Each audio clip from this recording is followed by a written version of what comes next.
And by now, I guess you all know, we're the first to return here. 5 years.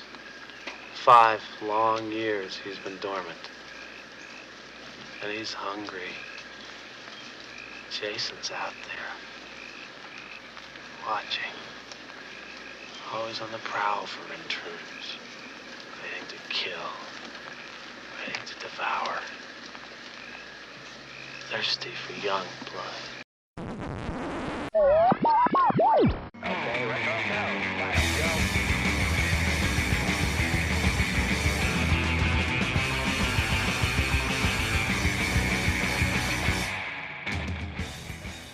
Hello and welcome. Welcome and hello. This is Wait, You Haven't Seen? That's a show where we talk about movies, and specifically, we talk about a movie at least one of us has never seen before. I'm your host, Travis, aka TV's Travis. This is episode number 344, and while Halloween may be past, horror season never ends. This week we are talking about 1981's Friday the 13th, Part 2, and joining me because he had not seen it, it's Tom Norman. Norm, how you doing? How you doing, man? I am great. Thanks for having me back. Thanks for allowing me to come back. Oh, absolutely. Absolutely. Okay, so Friday the 13th, we watched the first one. You came to me a while back saying you had never seen Friday the 13th. I have not. So we watched it. We talked about it. We had a good time with it. Mrs. Voorhees, we saw some Kevin Bacon, amazing effects from Tom Savini. But you hadn't seen any of them. So it's time to continue this Friday the 13th education of yours. How familiar at all were you with part 2 of this series? Not at all, other than hooded Jason. That's like the extent of what I know. Like he never started out with the hockey mask, stuff like that. Yeah, that's literally all I know. Okay. Nice. Well, first of all, I want to talk about, because this was the movie that introduced us really to Jason. He had a small part in the first movie, but really wasn't a part of that. It was definitely Mrs. Voorhees. It was Pamela's movie. This one introduced us to him. And what I like first is the burlap sack mask look, because from a narrative standpoint, the costume designer was like, well, this would be a thing he probably would have access to. Like, it just kind of makes sense that he would just have something to cover his face. A hockey mask is just not feasible in the middle of the woods, in the middle of nowhere. And also, his look is very reminiscent of, if you've ever seen it, there's a movie called The Town That Dreaded Sundown. And it was a mid-70s film set in Texarkana, Arkansas, in the mid-40s, like just post-World War II. And there was a killer there, apparently based on a true story. I didn't look too much into it. I knew of the movie actually from Scream, because they reference it in Scream at one point when they have the curfew, and Sidney Prescott says, "Oh, this place is like the town that dreaded sundown." But basically, the killer in that movie had this same kind of a look. Sort of flannel shirt, burlap sack kind of mask, except he had 2 eye holes in his. Yeah, I was going to say, this was a weird one. He was binocular for some reason. Yeah. So this movie, Friday the 13th Part 2, came out at 357 days after the first movie debuted. Friday the 13th came out in 1980, and this movie came out in 1981, less than 1 calendar year later. I'm going to be honest, it feels like it. At times it does, for sure. And that was sort of a thing with this series. Horror films in general tend to be very cheap to produce. That's why a lot of directors get their start that way. It's why a lot of actors do. And independent studios like them because of that, right? And that's where you see a lot of that. This is that, because we talked last time about how the original movie was basically, hey, Halloween did really good numbers. Let's just do that.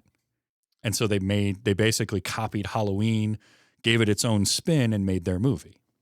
I would be curious as to what the budget for this, what they spent on part 2 versus part 1, because part 1 felt so much more, what's the word I'm looking for? Congruent, maybe. It felt so much more produced, better story, better effects. Yeah, well, I mean, they had the benefit of having Tom Savini do the makeup effects for that first movie, and while it was kind of how he got his start, that guy is a legend for a reason. Hmm. Um, so there was definitely that, and I think too they had a little bit more time because you think about Halloween's 1978. 2 years later, Friday the 13th comes out. So they see Yeah. Halloween, they see it do well, and they're like, "Hey, we could copy that and do a cheap horror movie based around a holiday. We'll do it around Friday the 13th. Cool, there we go." And they make a movie. This was like, "Oh, our first movie did really, really well. Well, let's crank out another one." And they did that. This series put out in 10 calendar years, from 1980 to 1989, they made 8 Friday the 13th movies over the course of 9+ years. That's a lot of work. Yeah, and they were putting them out every year except for 1983, and I believe it was 1986. 86 or 87 was the other Did they year. use a lot of the same actors for some of these that they're able to pump them out so quick? No, it was a lot of the same crew early on. Okay. But no, actor-wise, it was a lot of turnover because most characters I didn't make it suppose most through. people died. Yeah. In fact, this movie opens up with one of only 2 characters three characters that were in the first movie at all. Because Alice from the first movie is the only one to survive. And then we had Jason and also Crazy Ralph. We'll get to them. But yeah, so they were just cranking these movies out because they were cheap to put out. This was a little over around $1.25 million budget for this movie. And a lot of the same crew that worked on the original movie, but with a different director, partly because, and I kind of like this, it makes perfect sense. Sean Cunningham, who had produced and directed the first movie and co-wrote it, and his writer, they were like, "Wait, you want to do what now?" Because Steve Miner, who directed this, was an associate producer on the first movie.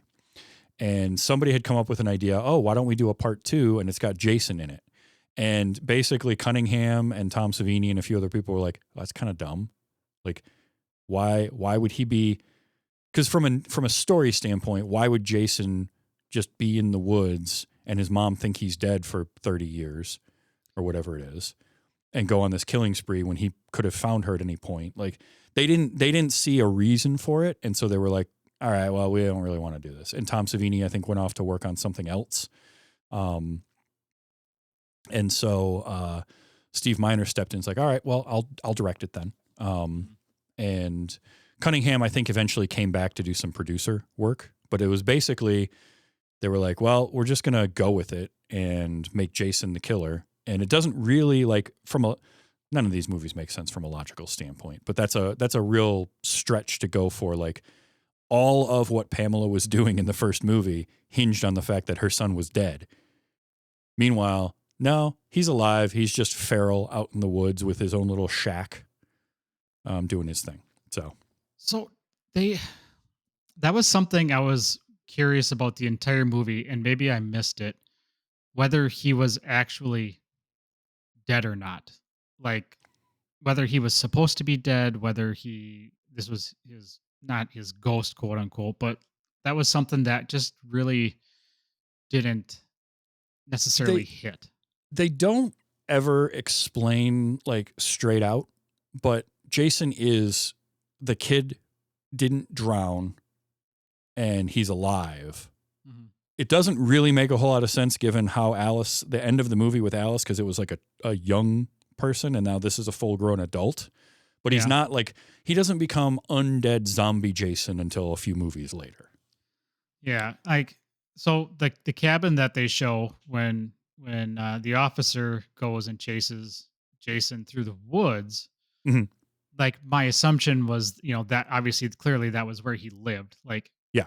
there's no way a 5-year-old or a 10-year-old or whatever, however old he was when he was supposedly drowned, there's no way a kid like that is building that kind of shack and surviving off the land with. Yeah. No, there's some leaps of logic you gotta take for this movie to work for you at all. But Oh, trust me, I wasn't looking for logic in this. yeah, but at the same time, like, there are things about part 2 that I really, I actually really like. Mm. And I would say that on the whole, part one is slightly better. I think it has a little bit better written, and it has the Tom Savini factor, which helps it a lot because his effects work is unreal how good it is, even back then. But there's some good things here. Now, Steve Miner, as a director, you might not recognize the name, but you've probably seen a movie or two that he was a part of. He directed, this was his first directorial feature, was this movie. He did this, and then he did part 3 as well.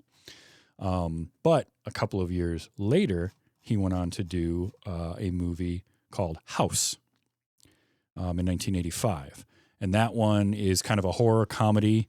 It's got Richard Mall in it. It's got, what the hell is his name? The Greatest American Hero.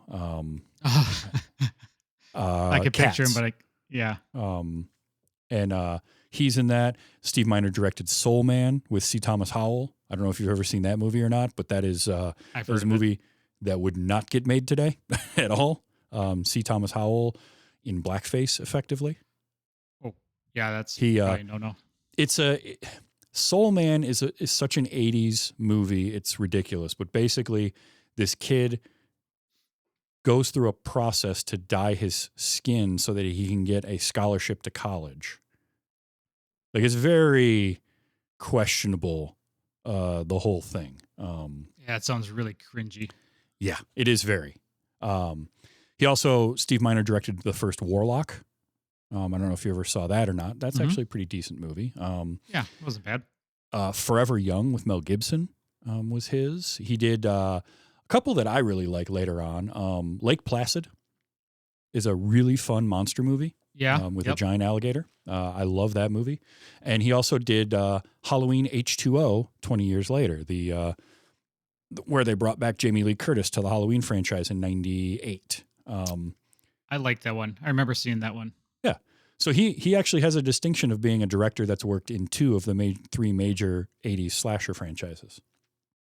So I thought that was always kind of cool. But he brought, I think, an interesting directing style to the movie, because there are moments like, I like this cold open with Alice in her house. I really enjoyed the way it's paced and the tension that it builds for the opening of a movie. Now, the cool thing is, what is her name that plays Alice? I had it right. Adrienne King.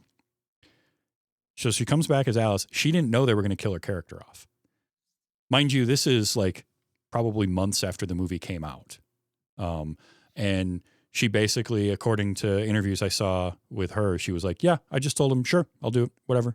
And never got a script, and then showed up on the day, and they had basically shot the movie. This was one of the last things they were shooting. And she finds out that they're killing her character off. And it was like, all right, sure. And she largely improvised a lot of the dialogue she does in that opening scene. Yeah, like it was an interesting open. Yeah, I like the kill, the thing through the temple. Yeah, that was nice. I really got when the kid is splashing in the rain in the curb. Mm-hmm. I really got It vibes. Oh yeah, big time. And it was like, shit. Like, what am I watching? And then it immediately jumped to Halloween vibes as you see the legs. And it's kind of that voyeuristic Mike Myers. That whole opening is a very voyeuristic shot of her in the house. Even when she swings back to the curtain rod and she's staying there in the shower. I mean, it's all very Well, and it's one of the tropes of the Friday the 13th franchise, especially, is kind of recapping our previous movie. And there's a solid 6 minutes that opens this movie that is intercuts of Alice having a nightmare, and the nightmare being clips from the movie that came out a year ago. So I clocked it. It was like 6 minutes of just that. After basically the first minute or so is the kid splashing, and then the footsteps, and then it's that for like 5 minutes before she wakes up. Now, this movie's only an hour and 26 minutes long, so we spend a good chunk of that runtime already just, hey, previously on Friday the 13th. Were some of those shots new shots? Some of them did not look familiar. Like, There may have been one or two. yeah. I'm not sure, but a lot of it was archive footage. I know everything with Betsy Palmer that was shot, that was in that section, was from the first movie. But they intercut with that. And then they did something I thought was awesome, which is I love a good oneer, a good long tracking shot, one shot. And when she wakes up, it is almost 3 full minutes of a single take of her moving around the house, going into one room, coming out, going into the kitchen, phone rings, she goes and answers it, and it's all tracking her through. And I really liked that because I'm just a sucker for it. But I also like how, because it's this tracking shot that effectively stays on her the whole time, and we've seen that somebody is walking around out there. We know as an audience there's somebody out there. So now you spend this whole section of the movie, this whole 3 minute long shot, waiting for something to happen. And it's really great tension building. And it goes. And then there's a cut and we get like the call and hang up, the second phone call where she answers it. It's the trope of like, you know, immediately answering the phone, telling whoever it is to stop calling type of deal. Yeah. And then it's not that, right? We see it in Scream all the time. You see it in a lot of movies, Black Christmas, all of those. But it's just nothing and hang up. And then we get another like minute plus long take. And again, you spend that whole time waiting for something to happen and waiting for the jump scare. And then we get a jump scare and it is the cat, which is another one of my favorites. Yeah, it was almost, because at this point I've seen so many horror movies, and especially like with Scream, it was, you know, you get that first jump scare and you're like, okay, where's the second one? Yep. Where's the next one going to come from? And then you almost jump because you're looking for it, and then it's suddenly like right there. Yeah. And doing it all in a effectively a single, you know, a one shot and one take like that also draws you in, right? As an audience, you don't have, there's no cuts in the footage to like draw your attention in one way or the other. You're focused on what's in the middle of the screen the whole time. And you're white knuckling it at one point. You're just waiting. And then you get the classic fake out cat. And you could tell that cat was like somebody was holding it off camera and just tossed it through the window. I was going to say, yeah, somebody chucked that cat through the window because. And then they do a third long take, which is also just about a minute long. So we have basically 5+ minutes of nearly unbroken, just following Alice around before the final actual jump scare of Jason. And we don't even see who it is. We just see a body walk in with the ice pick and the ice pick to the temple, which apparently it was a retractable, prop one. And the first time they used it, it didn't retract properly. Mm. So when they did a second take, I think it was Adrian King said that on take 2, they had to aim for the little hole that they had poked in my head. Oh, yeah. There was a few injuries on this. The guy that sucks. The stuntman that did a lot of the Jason work apparently got a few ER visits for things that happened on this. Well, I'm sure he was only seeing through one eye. That's right. No depth perception.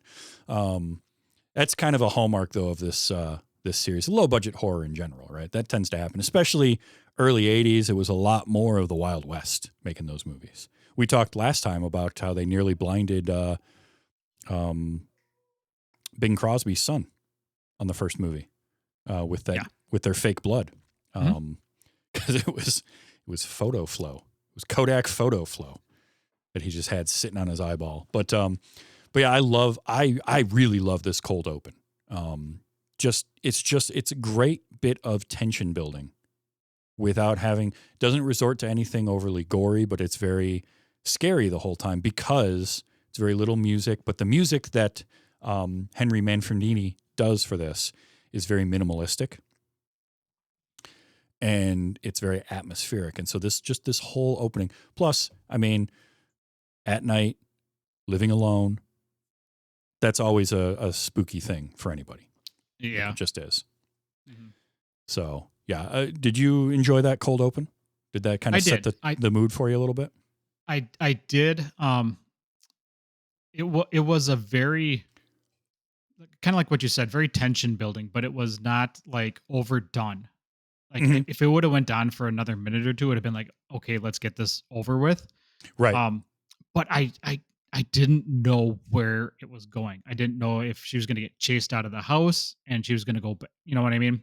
Mhm. Like I was expecting um more of a fight, and instead she just took it and that Yeah. was it. And then you cut the Yeah. credits. It's such a great way to open your movie and give you, because it's a character we know too. It's sort of like Scream did this, obviously years later, where it's the big name actor Yeah. Yep. in the opening, and this does it with, this is the character you know, right? You saw Friday the 13th. Now you're seeing, here's Alice. We had the whole recap of what happened to her already, and now we get this. And then the movie's like, yeah, the gloves are off. Anyone could go at any time. You don't know at this point now. You're like, Exactly. And you're a sucker for the one shot. I am a sucker for the jumps right into the movie. Something happens, and then you have the actual opening of the movie. Like yep. you have, Oh, you yeah. know, the 5, 6 minutes of pre-movie almost to set up the rest of it. Mm-hmm. Yeah, I love a good cold open like that. And then we go into our credits, and they're very simple credits, but you've got the wonderful Henry Manfredini score that's very reminiscent of Psycho. It gave me a lot of that feel. And I'm a fan of like just the very simple. Again, though, hour and 26-minute movie, and we had a very long credit sequence that's basically just names on a black screen. But hey, Yeah. got to pad that runtime somehow, because let's face it, they don't have it's not an Oscar-worthy script. I'll say that. I would have to agree with that. But that's not what these movies are for. These movies are, hey, get a bunch of, good-looking young kids in a location with a slasher and start picking them off one by one. And it does that, but it doesn't do it right away, because I kind of like a little bit of the structure of this, where we have that cold open, and then we spend a long time just getting to know everybody and setting the stage, and nothing happens for like the next half an hour roughly. But you keep waiting. That was very interesting to me. That was one of my notes, is that first of all, it took forever for anybody to say a name. Like I didn't know who was who. They didn't say anybody's name. I feel like I wrote it down. I think it was like 45 minutes into the movie before I actually got the first names of some of the main characters. I think the only one we heard was the kids, the two that drive up in the truck and they park and then they come all the way up. I love a shot framed this way, right? Where you've got extreme foreground, extreme background. Mm-hmm. And again, I'm just a sucker for these kinds of framings. But they get out of their truck, they come all the way into the foreground for the phone booth. And meanwhile, in the background, their truck's getting towed. But we did get Ted's name there, right? Because they call Ted. Yeah. Yeah. And this is where we meet Crazy Ralph that we saw before, although his name is never spoken. I laugh when he came biking up. I'm like, oh God, here we go again. Well, I love it because he just comes up, does his Crazy Ralph thing, and then bikes away. I thought we were going to get more of him throughout the movie. I thought he was going to harass him a little bit more, but yeah. I mean, they do sort of set you up for that, and then not really, because we don't see him again for a while. But I love like the guy towing the truck in the background, and they're just completely oblivious of it. They have no idea. Blocked by the phone booth. If anybody's been in a phone booth before, you really can't see anything out of those things. Yeah. And then chasing him down, and then we meet Ted, and now they're going to head to the camp. So we get a couple of characters. We get out to the camp. There are a lot more counselors. I always, for some reason, forget how many counselors there are early in this movie, because there's a lot. And you're right in that we don't get any names. You don't really learn who anyone is except for you hear Paul's name a couple times from Ginny when she finally shows up driving a Volkswagen. Busted up Volkswagen. Yeah. Which I will give this the writers credit on this for you're going to use the trope of the car won't start. But instead of it just being like randomly the car won't start, we at least know ahead of time, oh no, this Volkswagen's in rough shape and she's having trouble with it already. Oh, yeah. Yeah, it's an absolute POS, and he gets a face full of exhaust when he tries to fix it. And it's like, yeah, that's... Yeah. But it's not like they got into like that one dude's nice pickup truck and then it suddenly wouldn't start for whatever reason. Yeah. Those are the ones, when you use that trope, that's a lazy use of the trope, right? Where it just suddenly won't work.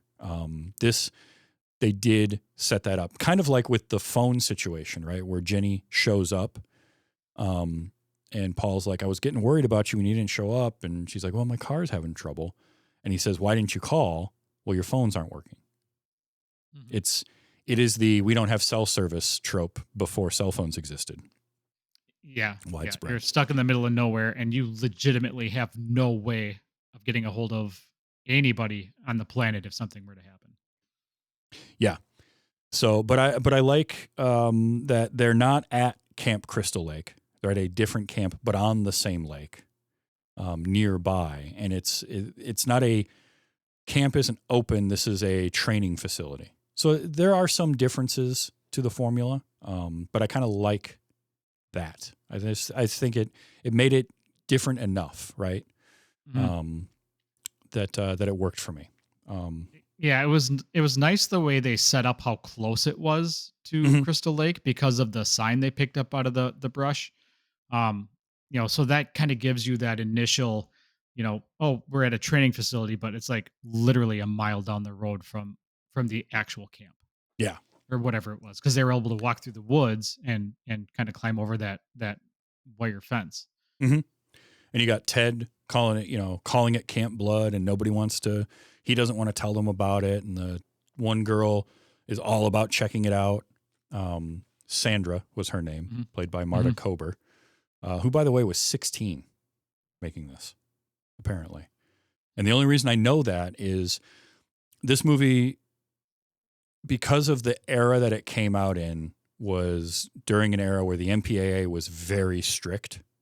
And so they had to cut some things in order to get an R rating, which I find interesting when you look at the movie, because there's not a ton of language in it. There's no blood. And there's very little blood. Most of it's implied, but they had to cut something like 40 something seconds or whatever. They were trimming basically all the kills. And that would happen in a lot of these. We're going to find as we go through them that a lot of the kills get cut short because the MPA is like, you can't show that or you can't have that. The one in this is the double kill with the spear later. Oh yeah, that was pretty gnarly. Yeah, but the guy that did a lot of the effects work had kept a VHS tape of a lot of the extended shots, and somebody found that, or he found it and gave it to like Scream Factory when they put out a 4K of this a couple years ago. Mm-hmm. And they put some of those shots on like special features. But one of the things that was on the tape that was rumored at the time was there was the scene with Sandra and Jeff, who are the two in the truck, that they shot apparently a nude scene or topless scene with Sandra. And then that's never been released. So that's the only reason I don't know if you could legally release that. Yeah, you couldn't. But like, that's the only reason I know she was, because I just figured she was like everyone else. She was about 18. 18 to early My assumption 20s. Is everybody here is like 22 years old playing. Most of them 17. are. Because you had Amy Steele as Ginny.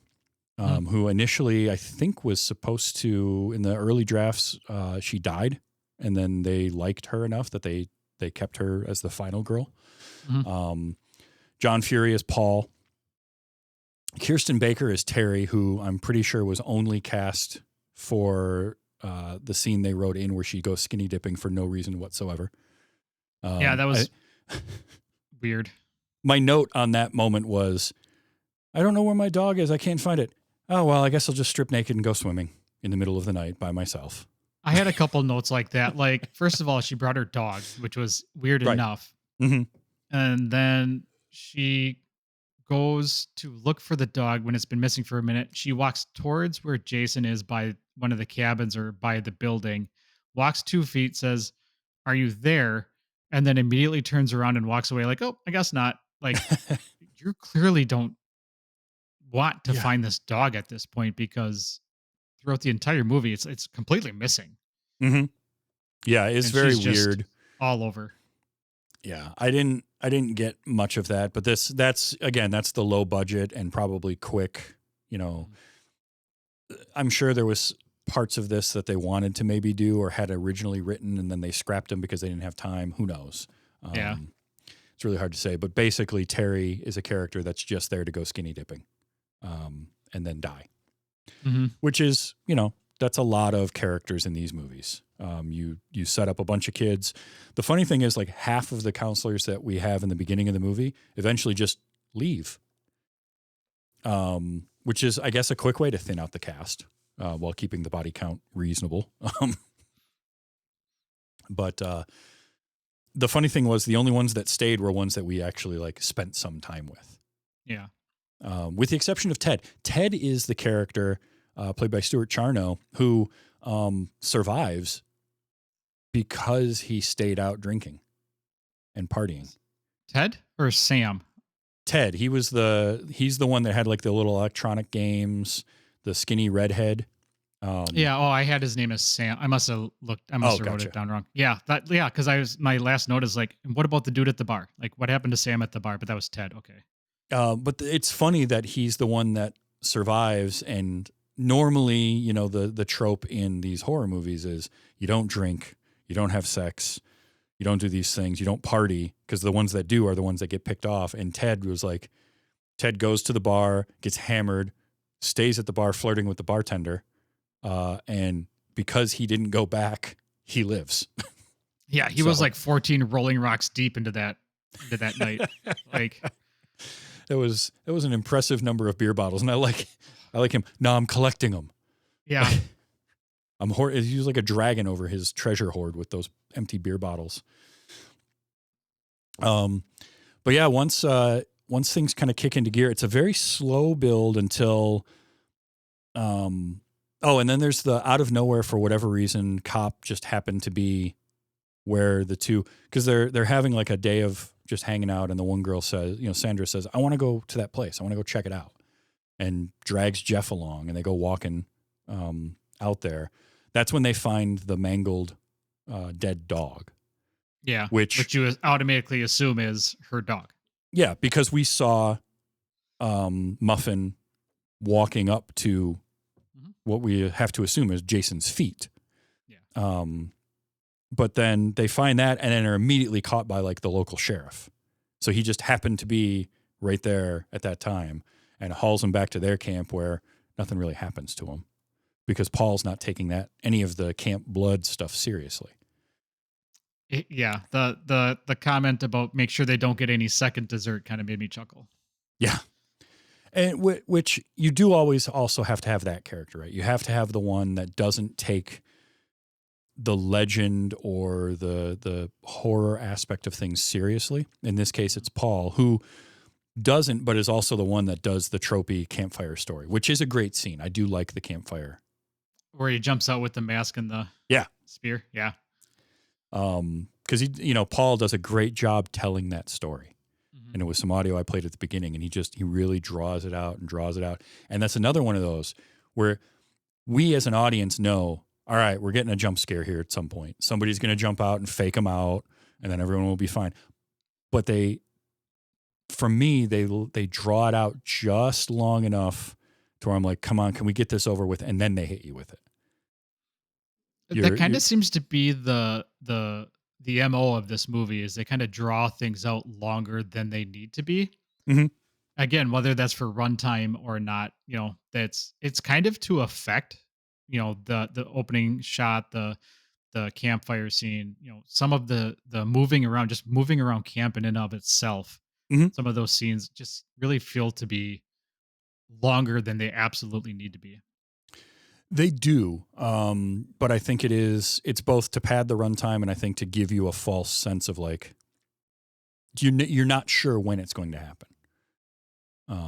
And so I appreciate that.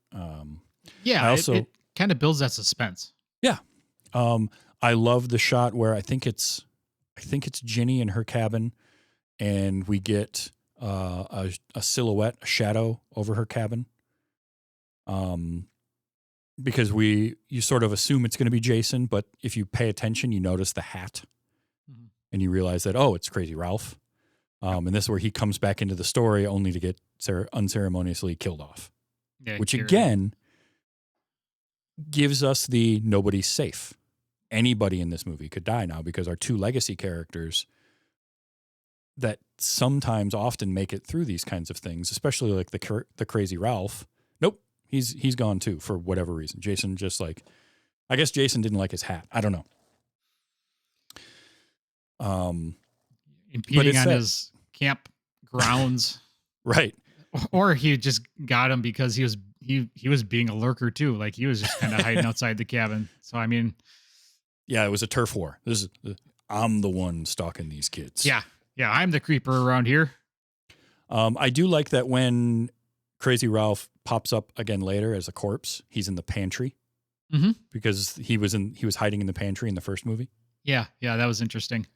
So that's that very George Lucas, it rhymes type of thing. But I liked it. I liked this slow build. The cop, I'm sorry, but the sheriff, after he gets exasperated with Paul and he leaves and he's driving along, and then he just sees somebody running across the road, and I'm going to capture a GIF of it because it cracks me up every time I see it. He's driving along, and we're POV of him in his car, and there's nothing. And then when we cut to the reverse shot, it's just somebody running off the road. Like Jason just appeared in the middle of the road running. Mm-hmm. It was very weirdly cut. When he gets out and chases after him, and he does the thing that I am pretty sure only ever happens in movies and television.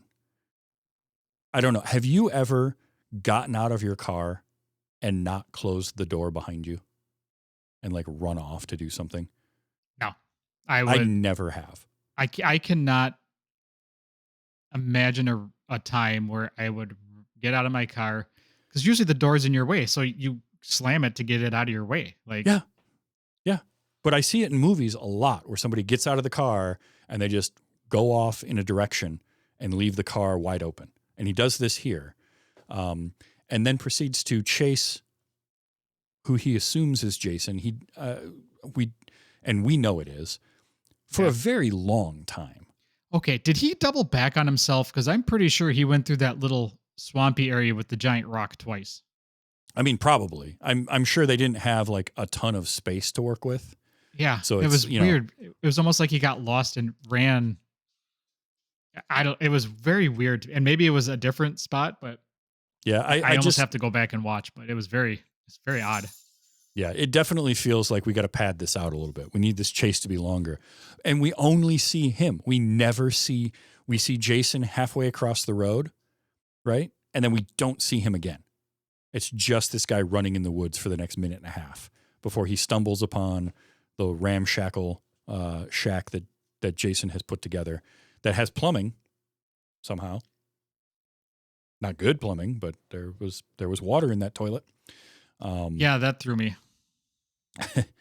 And I do like a good reaction shot when the cop opens that inner door and we just see him reacting to whatever it is he's seeing before Jason pops up behind him with the hammer and puts a hammer into the back of his head. The kills that are in this are actually, I do like the kills, like the hammer in the back of the head, the hatchet machete, like that goes literally all the way into his shoulder. Yeah. Like, oh yeah. Like they're good kills. I wish they would have had the effects budget of the first movie to make that I better. do. The guy that did the effects for this, and I'm trying to remember his name now, but he did go on to have a decent career doing makeup work in Hollywood, but he's not quite Tom Savini. I don't think he had the time or the budget that Savini had on that first movie. Yeah, and if you only have if you're literally less than 1 year to make Mhm. a movie, I mean, you're dealing with the writing, so somebody has to write it. Yep. Somebody has to treat it, and then you have to hire all these people. So, I mean, how long did they have to shoot it? Probably not that long. Oh, I think they shot the whole thing in a month. I Yeah, think I read it was yeah. shot in like 4 to 6 weeks or something, which is not very long, even for a movie this short. So, yeah. But I agree with you. I think one thing is horror sequels tend to try to amp up the creativity of the kills. This didn't really get super creative with them, but it did go a little bit further than what we had before. I do think it's interesting that the sheriff or officer, whatever he is in this, gets killed by claw hammer to the head. And the same year, Halloween 2 came out, where a security guard gets killed by a claw hammer to the head Mm. in that movie. But Yeah. they were definitely making them at the same time, so it's not like either movie stole from the other. But it's just funny that the law enforcement in both movies, whether it's security guard at a hospital or sheriff, died the same way from the killer. At some point, you only have so many weapons of opportunity True. when you're in buildings, and clawhammer feels like one of those things that's pretty much any building anywhere anytime is going to be available for you to spray. Yeah. Yeah, and it's an effective weapon. I mean, you bury a claw hammer in somebody's skull, it's pretty much over. Mhm. Yeah, no bueno. New. But yeah, we get that one, and then half the kids go into town for their one last night hanging out and drinking, and a few of them stay behind, and it's sort of the movie being like, well, all right, we gotta start killing off kids. So here's who's gonna stay and be cannon fodder for Jason. And it's Mark, who is in the wheelchair, Mhm. and Vicky, who Lauren Marie Taylor played Vicky, and apparently had a big crush on Tom McBride, which comes through in the performance because she's definitely hitting on him the whole time. I always have that was very overt. Like she might have just taken her clothes off and jumped on him. and it always reminds me of, there was a Mystery Science Theater 3000 episode, and in that it's sort of a similar thing happening, and one of the guys in the show is like, she should really make herself more available. And it's always what I think every time I see a character do that in a movie, like, man, she should just really try to put the signal out harder. So you got those two, and then it was Jeff and Sandra, and I think that's it, right? Just those four stayed around. Because and Terry. Yeah, Terry Terry, because and she went swimming. Scott, who Terry is just there to skinny dip, and Scott is just there to hit on her and take her clothes. When she What goes was skinny that dipping. about? That was such a weird It's like, just 10-year-old boy thing to do. yeah. Well, that's flirting back then. Which Scott does get, probably, I would say, the least dignified death in the movie, because he's the one that gets caught in the snare. That I'm not sure if that was a prank by somebody at the camp, or if it was Jason setting that or not. I wish that would have, like, nobody ever mentions it. Mhm. Like, because typically they say, "Oh, hey, be careful when you go around here. We're trying to snare thing." Like they typically foreshadow that kind of stuff. Yeah. So I almost feel that was a Jason trap, but I mean, it was literally a giant rope in the middle of the It like was it was like like a Bugs Bunny comical. It was very Looney Tunes snare trap, and I kind of like that. But then he's stuck hanging upside down, so Terry's like, I'll go get a knife and cut you down. which she does, but she gets the smallest pocket knife ever that she's going to cut down this rope that looks like it's about 1.5 inches thick. But while she's gone, Jason comes in, and here's a cool thing that I did like about this, because it's definitely one of the simpler kills, but it is the first time that Jason Voorhees killed somebody with a machete in the franchise, is killing Scott while he's hanging upside down. Well, it's effective. So, You know, I would have thought that with the bigger budget, they would have just lopped his head off. yeah, you would think, but that probably wouldn't have gotten past the censors. God, As no, it 'cause was, they barely were that's- able to get like a throat. Yeah, that's a cut. Terrifier kill right there. It really is. But yeah, we got to thin that cast out. So we get rid of Scott, and then Terry gets killed by just screaming at the camera. And then we never see her again until she's one of the bodies at the end when Ginny gets to the cabin. But we do have what is probably the most iconic one in this, which is, so after, let's see. Oh, this is when Mark gets it, right? Because, Vicky and Mark are going to go off to a cabin or whatever. So That she was goes, so awkward.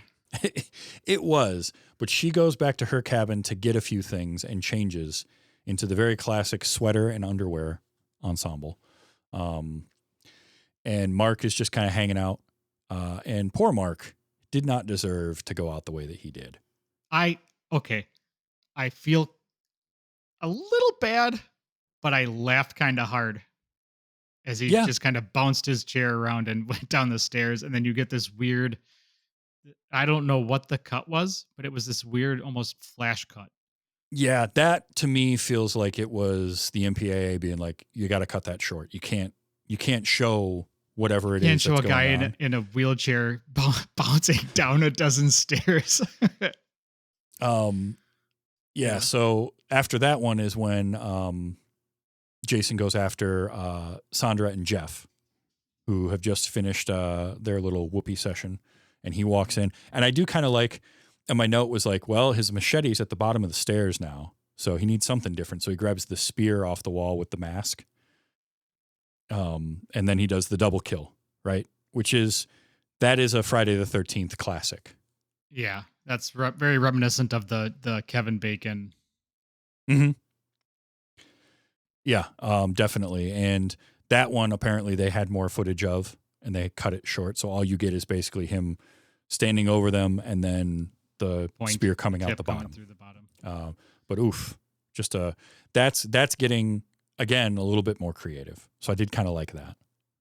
It's probably the best one. I think my favorite kill in the movie is Mark, because it's just, you're not prepared for how it's going to go. And it's the machete to the head and then him falling down the stairs. And it was interesting because he was on the cabin porch, right? So Mhm. he went backwards down like a couple of stairs on the porch. Like I don't know how he got to the really long. I don't know either. Like, did he just wheel? Like, did he wheel for like a quarter of a mile to get to the stairs to go down to the beach or what? Something. Yeah, it was. To me, that was. But again, it's one of those schlocky horror movie things where Yeah. you always have to have something that's going to make you laugh, Mhm. whether it's intentional or unintentional. I don't think I've ever watched a movie like this, and I'm pointing because I actually have it playing in the background so I can see Okay. it. You have a movie like this that's low budget. You have people that, maybe first time actors, maybe, not very experienced. And Mhm. so it's unintentional comedy. But it doesn't take away from the actual movie. No, I don't think it does either. I think that it really fits what they were going for, which is a slasher movie, but very also tongue in cheek at the same time. Like they're in on the joke without making it parody. It's not. It's what Scream did really well. That is very different from, like, say, Scary Movie, right? Scream is self-aware, and it is very much self-referential. referential and all of that of the slasher genre, but it's doing it from a different place than something like Scary Movie, which goes for oftentimes a lot of the low hanging fruit, and it's meant to be absurd. Absurdity. Exactly. Yeah. Yeah. And this, Yeah, I don't think anybody went into this saying, "Hey, you know what's going to be really funny? That's going to add to our horror movie: a guy in a wheelchair bouncing downstairs." right. Like But somebody then, had to have the idea that, "Hey, this is going to be really cool." mhm. Oh yeah, no, absolutely. And then what happens is you get to that moment, you film it and you realize the absurdity of it, and you just roll with it. You lean into the skid a little bit. Yeah, Um, yep. So that works. But yeah, I also, another thing I do like is we have the trope of a storm and rain, but I like that we don't just have it constantly. Like the storm picks up, it happens for a little while, and then it ends. Yeah, it was almost like a brief flash, like a quick flash storm, whatever they want to call it. Yeah, I really enjoyed that. That we see it building, coming, and then it ending, and the movie can continue on.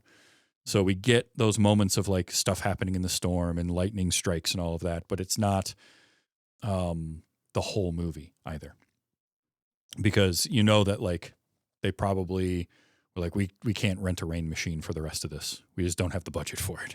Although this did have over twice the budget of the first film. So. Kind of makes me wonder if that was an actual rainstorm that they just had to keep in. Just happened one night, and they're like, "Well, we'll run with it." Yeah, I mean, that wouldn't surprise if you me. can protect your equipment. I mean, that's the way to do it. If you free reign, I guess. And I do like another thing I do like in this movie quite a bit is Ginny as our final girl is very different from Alice in the first movie. Alice ends up as our final girl, and she's the one that does behead Pamela.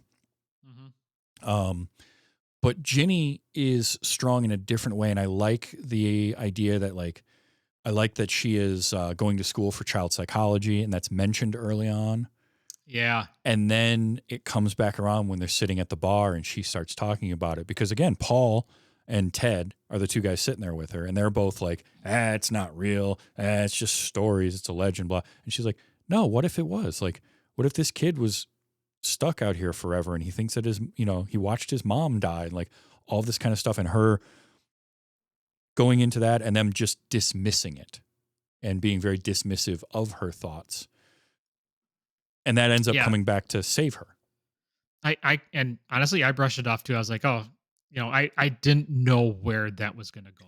Like, I just thought it was just, guys being, just kind of just a story beat, something to, something for them to talk about while they're sitting at the bar, as opposed to just, you know, bonging beers and doing shots. Yeah. But it's kind of like her car is already broken, and then we're going to have the trope of it won't start.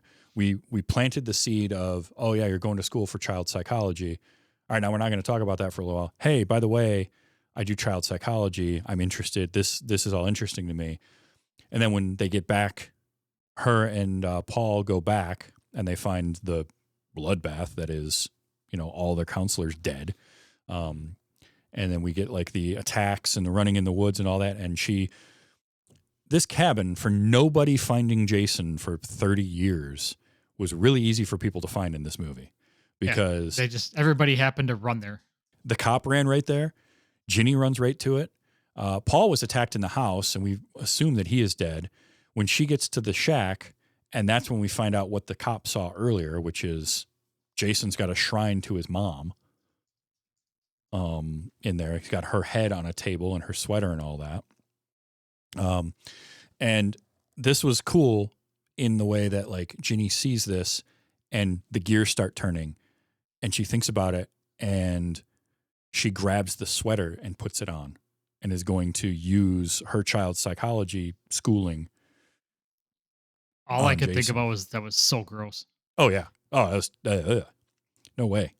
And there's other bodies in the room too, like some of Jason's kills he's brought back here. I think one of them's supposed to be Alice from months earlier or whatever. Oh, I didn't get that. Yeah, because they said that shortly after camp thing, I thought they said that it was shortly after that she was dead. Or Yeah. She mysteriously vanished or died. Yeah. And then this is supposed to be 5 years after that Yeah. this takes place. So, but yeah, it's gross, but it's also really smart on her part to like figure that out in the moment, because it's very easy for a character, and it happened to her earlier, to go kind of into shock and sort of freeze up and not do something. Well, and it's different than that. Yeah, it's a complete 180 from the brute force attack of Alice in the first movie. You have Mhm. you have Ginny in the second one using her brains as opposed to her muscles to bring this to a close almost. Yeah. And it almost worked. She had Jason like thinking about it. And this was stuff that Betsy Palmer did come back to film, was some of these shots. They hired her up for one day, and she basically just shot her stuff standing in front of a black background to get the dialogue. Funny thing was, in an interview years later, she mentioned that she never came back after the first Friday the 13th movie. And somebody was like, did you forget about part 2? Which probably. And the reason I say it's plausible that she could have forgotten about that is it would have been within the same calendar year, and was, whatever, 20, 30 years earlier, she did one day. So I could see chalk it up that. to, oh yeah, I did. No, that was with the first movie. Oh, Because, she didn't think super fondly of that movie for a long time. Yeah. Which I can understand. It is some low budget schlock, but a lot of people know her from it. But I like them bringing her back. I also think it's really funny. The head that's on the table of Pamela is very clearly like somebody in makeup sitting there the whole time. So at the very, very end, when they're doing the close in shot of it, as the movie's closing, I swear I thought it was gonna just eyes are gonna open up and then that would be the end of the movie. I thought that's where that was going. Yeah, it's the total trope of like the long shot in the face and then the eyes snap open right at the end. They actually did that. That was originally how it was going to end. And then Steve Miner was like, no. And so they cut it before that. But that would have been it wouldn't have fit, but it would have been creepy. It would have been creepy, but it just doesn't fit the rest of the movie. And I'm glad they didn't do it. But you're definitely set up for it the whole time. But it's very clearly not like a fake head just sitting on a table. No. It's like somebody in makeup sitting there the whole time, which it takes literally 1 second for you to be like, oh, that's real. Like that is a person. that looks nothing like Betsy Palmer whatsoever, but that's fine. That head looks way too good to be dead for at least 5 years. Yeah. Yep. And then of course, it doesn't, Ginny's whole plan doesn't work, right? Because Jason catches a glimpse of his actual mom's head and it breaks the illusion. But Paul shows up. So again, a third person that found this shack in the middle of the woods that nobody's found for 30 years. He just happened to show up. So sure, why not? Wrestles with Jason a neon again. Sign outside Jason's place. Yeah, no doubt. But we do get the great attack of the machete into Jason's shoulder. That was a good one. I did like that. That was pretty slick. And then they go back to the house, and we of course have to have a retread of the end of the first movie, right, where everybody's seems to be okay, including Muffin. Muffin shows up at the door, the dog, who I always forget about that, and I always halfway through the movie get really upset because they find the dead dog. And that always bothers me. And then Muffin showing up at the end of the movie. But we have that. And then the very long, very drawn out, that whole thing followed by Jason bursting through the window without his mask on. Because we saw her take the burlap sack off, but we didn't see his face. So then we see it here in full makeup. His very deformed face with like half a head of hair. And he bursts through the window, which is another Friday the 13th trope. Jason likes busting through doors and windows. It is his thing. I actually rewound that twice because they do it from 2 different angles. And I actually had to look to be sure it was the same person because it does not at all look like the same person on each side. No, and that was a different actor from who did most of the Jason stuff in the movie, which, by the way, for this being the debut of Jason, he's really only in the movie for like the last 25 minutes. Yeah, I mean, it could be anybody's legs walking through the first like hour. And not only could it be anybody's legs, but the first time we see his legs, it's the costume designer walking down the street in the opening of the movie. Oh. So those feet aren't any of the actors that played Jason. It's the woman that did the costume work for this movie. I'll be honest. I really thought Jason was going to be bigger because, you see all the previews for the newer movies and he's like 7 feet tall and like just ripped, just jacked up. And in this, he's like Farmer John walking down the road with a bag over his head. Yeah, he's much closer to Michael Myers' size in this than he is what Jason becomes later on. Yeah. And that is the thing with this series that it took a few movies for Jason to really become an icon that he is. We'll kind of get to that because I want to watch more of these with you for sure. And when we get to sort of where Jason becomes the Jason that we know, you'll know it. But it's kind of an interesting thing to talk about because in this, you're right. He is just some dude. He's not that big. I did think it's funny. So the one actor that played him for most of the movie, the stunt guy, had to get stitches on his hand at one point because of a cut and something else. And then the guy that's in all the makeup that's credited as Jason, Warrington Gillette, is credited as Jason in this movie. He's really only in that last shot where he bursts through the window. Mm-hmm. And the first take of it, the window didn't break properly. And so he slammed his head. So dude probably had a concussion while he was filming the rest of that. But yeah, it's a very cheesy ending because it's very reminiscent of the first movie. But the first movie tries to make you wonder if it's a dream sequence or not. This sort of does, but we get this. It's, again, stretched out. It's very long of Jason coming through the window and grabbing at Ginny. And then we just kind of fade out and come in the next morning with her being taken off by the paramedics.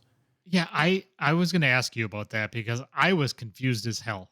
I was like, okay, did she or did she not get got? Because she was clearly pulled through a window.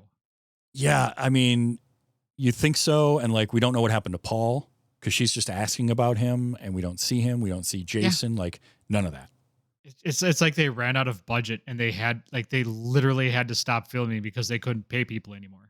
It feels very much like the end of a Monty Python sketch of well, we don't know how to end this, so we're just going to stop and roll credits. Which the first movie felt like that too. That whole tacked on ending felt sort of that way. And they were going for the same kind of shock factor of, ooh, that one last scare. It's probably the weakest thing in this movie for me is the very end. I think up until then, it's a solid B movie slasher, low budget slasher. Yeah, it's fine. It's not going to knock the socks off of anybody, but there are definitely some things you have to kind of let go in one ear and out the other and just ignore. Kind of hand wavy stuff. It's not Halloween at all. The first Halloween is far superior in my mind. But this is a lot better than some of the later sequels we get in franchises like Halloween or even this franchise, a couple of the later sequels. I think this is better than those. Again, I agree with you. It's not going to blow anybody away, but it's solid for what it was, which is first movie was popular. Let's crank out another one. Follow that. It's formula. Enjoyable camp. It is very enjoyable camp. Absolutely. Yeah. I got some sound clips I want to play because there was a few. Okay. There was a few good ones.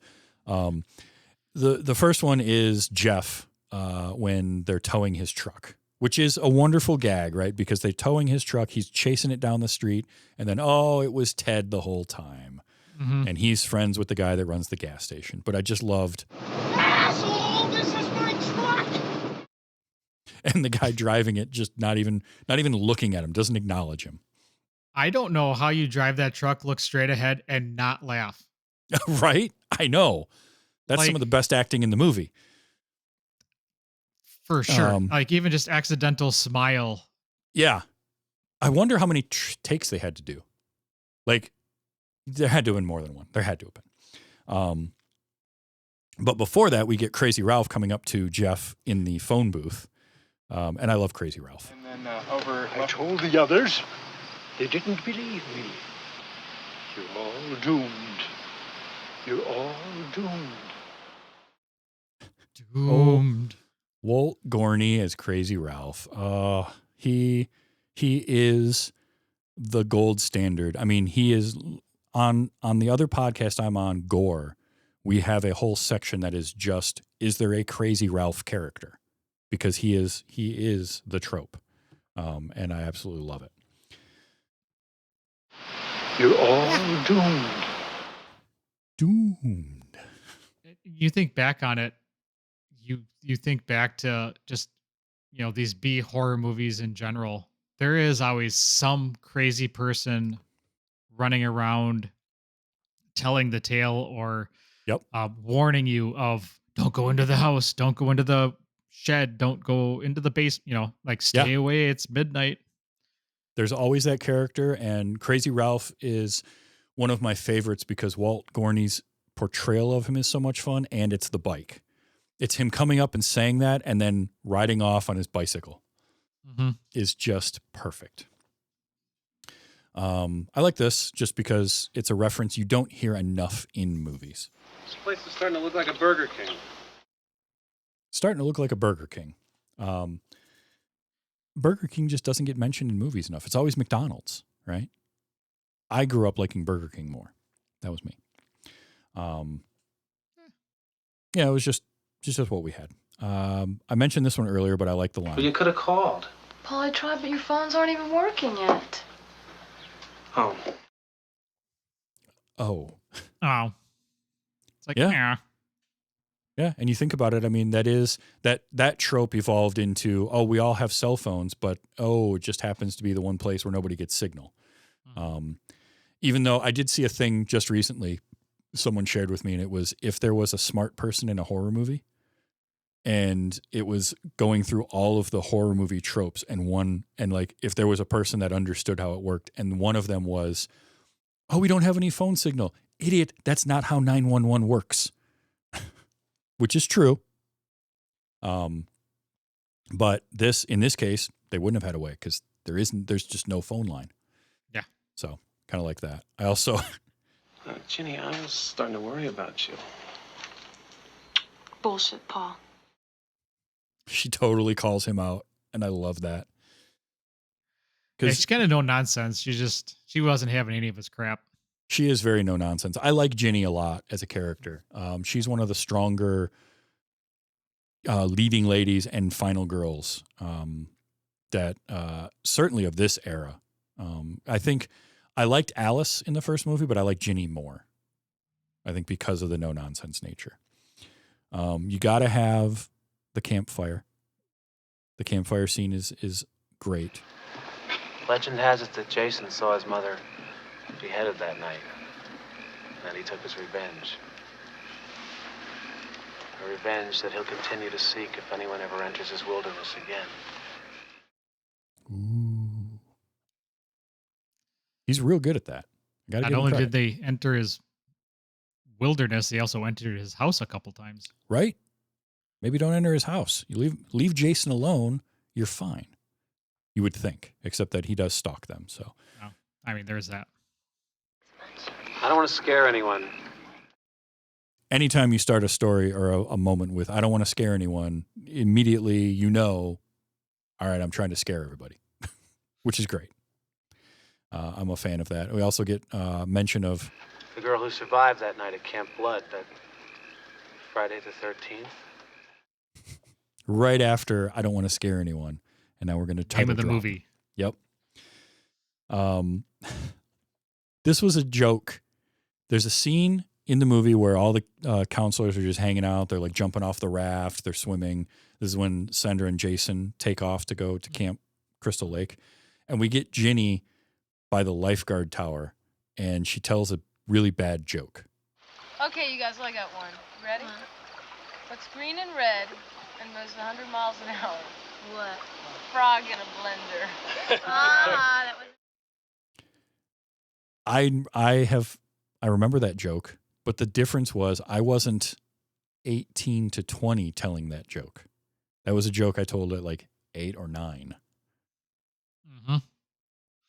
So that one cracked me up that somehow worked its way in. And then Ted immediately tells a much worse joke. So, but I definitely remember that joke, but as a child, not a young adult. Correct. Yeah, absolutely. I do love when they're hanging out, playing games and stuff, and Ginny and Paul are playing chess. Because I just like her saying, Wrong, white man. what a great insult to him. That made me laugh because not only did she say that, she was like, it was like she wasn't invested in the game. Like she was just wasting her time playing him. Yes. And he's like, what?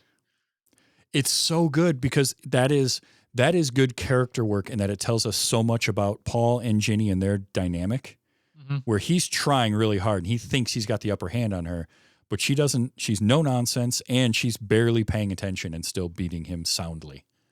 Well, and it leads to show you how smart she actually is, that she's able to, essentially whoop him, Yeah. for lack of better words, in chess without like really lifting a finger. Yeah. Just there's no a lot effort. of pieces left on that board. Mm-hmm. Yeah. This was Sandra earlier. Jeff, I just gotta see that place. What place? That Camp Blood. No, you don't. You don't have to see that place. Don't go there. There is no reason to. Stop. Full stop. It's called Camp Blood. Maybe not go to the place where a whole bunch of people just got murdered. Yeah. That is the last place I want to go. Is somewhere where a bunch of people got murdered. And Jeff, of course, not really wanting to go, but then... Oh, come on, you chicken shit. How do you argue with that at that point? I guess you don't. But then later on, when they're just hanging out, there's nothing to do. This is pre-internet. They don't even have TV out there. So what are they doing? They're just arm wrestling. And I do like where Jeff is lost in arm wrestling. He's going to go one more time, but then Sandra comes up to him and... You want to wrestle? Come with me. Later, Scooter. He made that decision lickety-split. Like, yep. Yeah, right. That's a no-brainer right there. It is the, I'm invoking the getting some clause, and I'm leaving. Yeah. And then I like this because Ginny and Paul come back, right? This is before they've discovered anybody. They get back to the place. All the lights are on. Doors are wide open. It's kind of red flags. Ginny's like, yeah, they wouldn't do this. Like, something's wrong. But Paul still being very dismissive of it. And then he picks up, because we saw, and it wasn't until just earlier, we saw Vicky with a joint. And when Paul picks it up and he These says, kids smoke better dope than I do. Yeah, that's always another one of those fun tropes that I like, where somebody finds that. And there was a joke about that in Black Phone 2 along those lines that I loved. When you see that movie, you'll know it, and it's a great one. But yeah, I liked that. But Paul is so dismissive of everything going on. Even to the point when they go upstairs and they find just the bloody bed with no bodies in there, but just blood everywhere, right? And he's still trying to explain it away. And at one point, we even get this exchange between them. Paul, what's going on here? Nothing. Yeah, that threw me. I'm like, what do you mean nothing? Yeah, that is like half a body's worth of blood laying in the middle of this bed. This is not like somebody didn't just like get a paper cut. Right? I hated that. It makes him really unlikable because he just never listens to her. And he's dismissive of what everybody's kind of going through. And I didn't like that. And then one more of Ginny, and this is her talking to Jason. I just kind of liked it. It's all done, Jason. Done your job well, and Mommy is pleased. It was working. It was working until she moved, and she moved just enough that he could see Mom's actual head sitting on the table, and that broke it. But I did like that. One thing I found in this movie, there's a couple little trivia pieces that I like. Number one, the working title for this was just Jason. And I think they were always going to release it as Friday the 13th Part 2, but like the working title was Jason. Yeah. But early drafts, his name was, and this might have gone back to the first movie, I would have to assume, but early versions of the character were named Josh. And they changed it because Josh didn't sound, the trivia that I read said they changed it because Josh didn't sound scary enough. And I kind of get that, because if you think about like a killer named Josh, and it's two very soft sounds, and it's one syllable, right? Like a one syllable name like that doesn't strike fear like Jason does, right? Where you can have that hard sound to it. The only time I've ever heard the name Josh sound scary is Joshua. And that was from an episode of Highlander.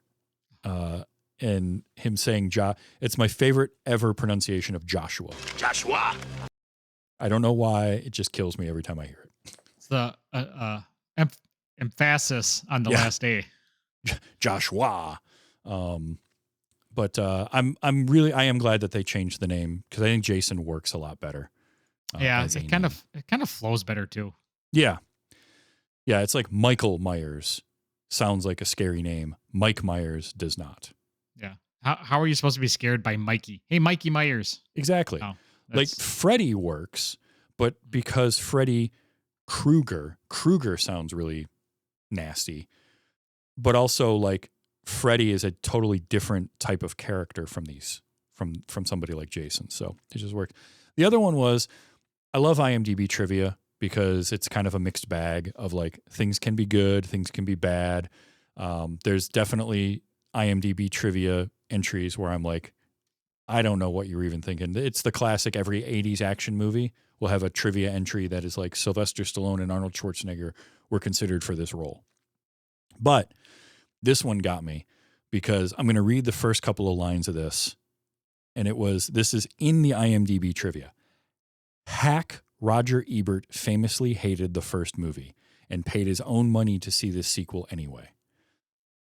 When you start your trivia entry with Hack Roger Ebert, I no longer care what you have to say after that. I just don't. Like, you could say, if it was just Roger Ebert famously hated this movie, okay, you're coming from somewhere that we'll see what you have to say. But you started off by calling Roger Ebert a hack. We're done. I no longer, you have no credibility with me. Yeah, that's like anything that comes after the word "but." Like, I'm sorry, but yes, you're not sorry then. Yeah, right, like, exactly. Nothing you say after this is worth listening to. The other half of this entry was Arthur S.T. Karnick, editor of American Culture, wrote that critics simply missed the point of the Friday the 13th movie, purposely focus on the background and motives of the killer rather than the victims. Therefore, the audience remains strangely unaffected when largely underdeveloped and often innocent characters are killed, which is a formula copied to most other horror series. These films spoke directly to the fears of increasing crime and social disillusion, and provided audiences with ways to detach from these worries and conquer their fears of violence by laughing at it.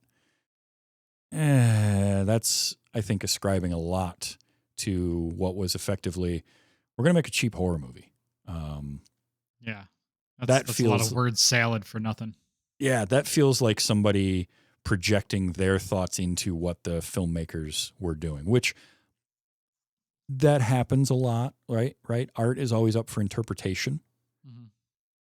And I think there are ways to read stuff like that into horror films. I don't know that the Friday the 13th films were made with that in mind, given that the first movie, literally Sean Cunningham said, Halloween made a lot of money. Let's make that. Like, let's just copy that. That was their whole impetus. It's the whole thing of like, that the, slasher movies are morality tales, right? And like, it wasn't that the characters having sex or smoking or drinking is what led them to be cannon fodder. That's what kids did.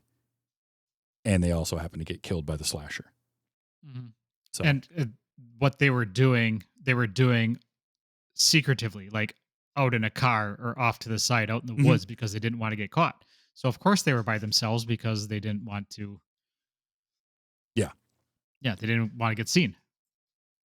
But on the whole, it's a fun schlocky horror movie.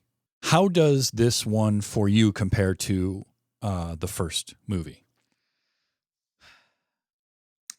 I do like the original better. I will say that. I thought the story was more coherent. I thought, we kind of talked about it. The kills were better. They were more um I don't want to say detailed, but they had more to them. Mhm. Like the kills in this, seemed cut off, kind of janky. Yeah. The first one I felt like, neither of these really have a story necessarily to it. So you're not watching these for the in-depth Right. narrative. Um, Overall, I enjoyed it. I thought it was fun. I thought it was mostly well shot. Like the darks weren't so dark that you couldn't tell. Mhm. Um, sometimes you run into that, especially with some of these B movies where they don't have the camera set right, or it's just not good. Yeah. I thought it was shot fine. The acting was what I would expect from an early 80s Sure. horror movie. So, yeah, overall, I'm not going to say I'm going to watch it every year. Sure. I'll probably watch the original maybe every year, but this one it's fine. But it's not like it's not a huge drop off in quality from the first movie to this. There is a step down, but as a continuation, especially for a movie that is less than a year from the release of one to the next, I think they did a pretty good job. They followed the formula. This helped, kind of establish a lot of the slasher formula these films Yeah. did. There would be more of a complaint about the effects and everything if, like, you found out like they spent 2 years in production. And it's be like, well, and you turned this out. Yeah. Yeah. That's where that criticism comes in. But less than a year. They did pretty damn well for a movie that took less than a year to essentially wrap after the last movie was released. Absolutely. And, they put out another one a year later. So they kept cranking these things out for several years and it's impressive. But I think it's a good entry. There's parts of it I like better than the first movie. But if I'm ranking, I still put this just a step below that first movie. For kind of all the reasons that you mentioned. The story, you're not in this for a character study, for sure. But these are, for the most part, fairly likable kids. There isn't, outside of Paul being kind of a dingus, there isn't a lot of there isn't that character where you're just like, I cannot wait for that one to die. None of them the are first that. movie had that. The first one had, I can't think of who it was because that was a little bit ago, but there's one or two characters in that first one that were just kind of that obnoxious. Oh, I can't wait to see this guy bite it. Yeah, the closest we get to that in this movie is the prankster of Ted, and even him, he's just kind of so he's the prankster. He's the comic relief, but that's it. Yeah. That's as bad as it gets. We don't have even Jeff or Mark or even Scott as the kind of, I'm just here to have he had the popped collar, which I hate. But he's, and he's hitting on Terry really hard, but he's also playing with the dog. He was an idiot, but he was at least a likable idiot. Yeah. He seemed more sincere than jerk. Yeah. Yes, exactly that. And just, awkward, but that's fine. They were all awkward though. I'm going to be honest. I think Ginny was probably the least awkward out of all of them. I would have liked it, I think, possibly a little bit better if we had fewer characters in the first half of the movie, because ultimately none of them really matter, even though we don't learn much about them. They're there and there's screen time dedicated to stuff going on with them. And I think it both is a strength and a weakness because it is more realistic to have like, oh, we've got, a dozen and a half or a dozen camp counselors we're training instead of like 4 or 5. Mhm. But it's a lot of screen time for characters that ultimately just sort of leave the movie. Yeah, just kind of And vanish. So that's a hard balance to strike. But I'm glad you finally saw this one. And that you didn't hate it because there's a distinct possibility that some of these are going to be rough as we move through if we do more of them. I have the expectation that not all slasher movies are created equal. They are not. Although I've been having this conversation lately because I watched, I did a rewatch of all of the Scream franchise this year. I love those movies. And I will attest that there is not a bad movie in the Scream franchise. There are much better movies and some that don't quite live up to that, which, it's the impossible bar to hit, but there isn't a bad movie in that franchise. Yeah, there isn't one I would that say. Oh, go ahead. I was just going to say there isn't like, it's not like Scream 3 is my least favorite in this of the 6 movies that have come out. But I don't, if I'm going to watch through all of them, I'm not like, I could just skip 3 and move on. Whereas in other franchises, there are those movies where I'm like, I really don't want to watch this one again. But I will because you guys want to, kind of thing. Yeah. But I will say that Friday the 13th, I think, does have, when it's good, it's really good because it knows what it wants to be. It's when any of these franchises can't figure out what they want to do that it can get a little tough. Halloween is the one that always bums me out because I love that first movie so much, but they couldn't figure out what they were doing at stretches of that franchise, and it's painful. So, yeah, and I think when you're talking about what I consider like the classic horror 80s, Mhm. you look at them, they're a product of their time. They're a product of their budgets. They're a product of what they are. And I think Scream is the most consistent because it is dealing with a more consistently high budget, Yep. as well as better, like you have actually better actors, I guess you would say better actors in these Scream movies than you do in, Friday the 13th Part 2 Yeah. or Halloween 2 or Season of the Witch or whatever. And it's the Halloween and Nightmare on Elm Street and Friday the 13th and all of these franchises in the 80s that laid the groundwork that allowed us to get to Scream. Scream is the culmination of a lot of that and sort of taking all of those things, distilling it down, figuring out what works while also looking at it through the lens of like, some of this is pretty ridiculous. And you're talking about Wes Craven being a part of that. And he had been there for the beginnings of all of this. He had been doing these movies for so long that he was able to figure out and distill it down and make it work and then have that consistency going forward. And you're right, the bigger budgets, a little bit more time, you can get some better actors in there.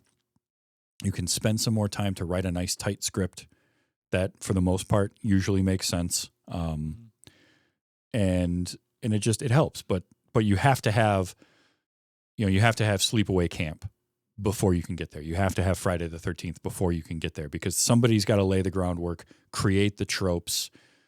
Just what I was going to say, if you don't have the tropes and if you don't have something to actually discuss in your movie about horror movies, then you're not talking about anything. Then you're just creating your own schlocky crap that doesn't really contribute. So yeah, and that's why like I can watch and go back and watch some of these, and there's varying degrees of quality. Some of them are better than others, but this is one of those where these first couple of Friday the 13th movies just knew what they wanted to be, which is very simple, straightforward, but have a little bit of a twist. I like the first movie and the twist that it has to it, with it being Pamela, even though it's a character that, again, doesn't get introduced until the end of the movie. Here, at least, we are throughout the movie waiting for the reveal of who it is, instead of wondering which one of the kids it could be or which person it could be. And then, oh yeah, it's this other person you've only heard the name of once. This one is you've heard the name. We all know it as an audience. So it's less of a whodunit and more of like a let's see how this plays out type of thing, which I like. I like changing it up just that little bit. Yeah. I would agree. So let people know what you have going on, because I know you were streaming earlier today, for instance. I was. Yeah, so I am a part of Two Nerds One Quest. We do D&D, live play, real play, Sunday mornings at 8 a.m. Central Time. A group of my buddies and I started doing this pandemic, like literally a couple months before the pandemic really kicked into high gear. I told my buddy, hey, it's time for me to learn how to play D&D. So we started just me and him, and we do that stream. We have a couple more guys now that we've been friends with forever. So that's over at twitch.tv/Tom M. Norm, TOMMNORM. Or you can go look at all of our past episodes all the way back to episode 1 on our YouTube. And that's bit.ly/nerdtube, NERDTUBE. Nice. Yeah. That's fun. It's great learning those games. And as a writer, I'm sure it's great for you because it helps with like storytelling. It really does. Yeah.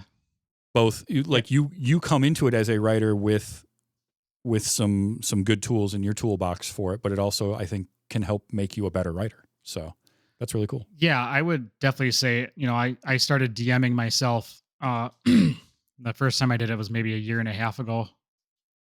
Yeah. Nice. On stream. And it's a different brain. It's a different way to get those brain juices flowing, For sure. Interactive. It's a lot of fun. So yeah, come say hi. Yeah, definitely check that out. bit.ly/nerdtube, and it's Two Nerds One Quest. Check that out. And now, if you like this conversation, I do this every week, so I have a problem. And I've been doing it every week for the last several years now, starting in 2019. And I do it right here, twitch.tv/TV's Travis, every Sunday night, 8 p.m. Eastern time. I will, and then it comes out as a podcast, both audio and visual. There's a video form on YouTube or an audio anywhere you get your podcasts on Wednesdays. If you want to help keep the show going and let me do things like my live episodes that I do a couple times a year, Patreon is the best way to do that. It helps keep me podcasting every week. So if you can do that, I highly appreciate it. You do get episodes earlier. You get them right after we record on a Sunday. So you might get them a couple days early. And you get things like my First Watch Diaries, which are patron exclusives. I just finished watching Wednesday, season 1. And I went through every episode of that and I talked about it. Patrons get to hear my thoughts on those. Those are anywhere from like 12 to 20 minutes long of just me talking about whatever episode of a thing I've been watching. So I finished up Wednesday. I'm moving on to a new one. And patrons are the only ones that get to hear that. So if you want to, go to that. It's patreon.com/WYHS. Next week, I am going in a completely different direction from Friday the 13th Part 2. That was an hour and 26 minutes long. Next week, I'm watching a 3-hour movie with Scott from, I was just on his show too. It's about the Chicago Bulls. But we're watching The Batman. Matt Reeves' The Batman. He hasn't seen it. I have. I'm looking forward to talking about it. It's a fun excuse to get to watch that movie again. So that's going to be great. But he will be here next week. And then I've got some other fun ones down the line. Free Willy coming up that I get to show somebody for the first time. The Hunt for Red October. We go all over the map. We got all sorts of stuff. So go to tvstravis.com. You can find links for Patreon, links for merch, links for this show, other shows that I do, all of that. But Tom, thank you so much for being here. This is always fun. I love ushering somebody through a series of movies like this too. This is kind of cool. Yeah, thanks for having me again, man. I really appreciate it. This is always a lot of fun. It absolutely is a blast, and I love having you here. Thanks to Astigma and Phil Rude hanging out in the chat with us tonight. And until next time, and The Batman, which, oh boy, 3 hours, and there's some fun stuff to chew on with that movie. But until then, Remember to enjoy your movies. Might be spooky out there, but be excellent to each other.